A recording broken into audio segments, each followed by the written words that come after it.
you foresee in the future is the development of transport technology node? What's going to be the signal, the media? Yeah, well, I think it's an interesting question because, you know, I believe we kind of started things with CobraNet, and that was, what, 12 years ago maybe? And at the time, everyone says, there's no way you're going to be able to run multiple channels of uncompressed audio over Ethernet. And there was some history of companies trying to do control things, and it hadn't been great. So we did it, but we had to do a lot of custom things at that point to do it. Well, as time's progressed, the industry has also progressed, the IT industry, and you're finding that there's a lot of standards that make it better. So where are we going in the future? I think, first of all, routable networks is a key to the future. Big facilities almost always use routable networks now, not your old standard switch networks.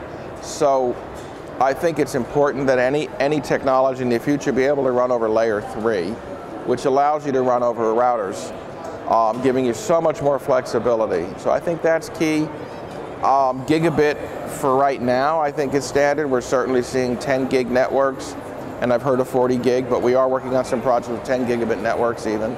So I think the future is just more and more bandwidth, because once you get to 10 gig, you've got, you know, even lower latency, and you've got just thousands of channels. And really what the networking has created is, you know, now people can use all these channels, and people are finding that systems are becoming much more distributed, whereas if you look at, say, a theme park, you might have seen along a parade route a handful of zones. Now you'll see people moving towards every speaker being a zone, because you can do that between the DSP processing and the network availability and addressability. So I'd say things are moving towards higher bandwidth, lower latency, moving more towards this computer industry standards. There's a lot of things out there that make it reliable. I'm not going to go on all the who's who of all the numbers and letters, but there's a lot of things. So rather, I would just say it's going to move towards a convergence of just using standard computer industry technology more and more. Grazie. Grazie. Arrivederci.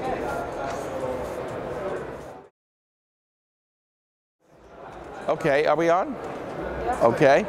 Well, a little bit about what I've been working on, which is Q-Sys. And I'll explain a little about how that came about. Is that there's a group of engineers I work with in Boulder that I've worked with for many years. Oh, Boulder, Colorado, USA, sorry. And really wanted to move the industry forward and do something that really took advantage of the future technology rather than past. And a key part of that, we invented a product called Q-Sys, which is a really very powerful processing engine.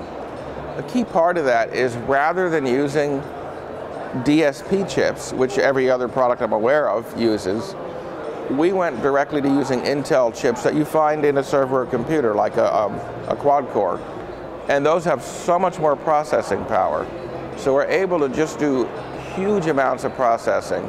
But then that allows us to do things like integrated measurement, integrated troubleshooting capabilities, the ability to monitor anything on any place in your system on your laptop's loudspeaker directly. You can hear any point in the system. So we've really focused on trying to give the operator and the system designer a lot more flexibility, but at the same time making it easier to use. If you look at the GUI, it's just very simple. So we've moved towards that as well. And again, the reliability factor, I think, is really important. You know, if you design your system for redundancy, you can lose the core processor, you can lose the network, you can lose your I/O boxes, you can lose the amplifiers. As in, if somebody went around and pulled all the power cords out, it would still keep running, and within several seconds it recovers and keeps running. So I think that's a really big change that we've brought to the industry, is finally there's an easy way to have full redundancy capabilities that are automatic. And again, that's what I've been personally working on, and right now I'm here in Italy today talking to some people about that. And we're seeing a phenomenal response to that kind of capability. Okay. Finished.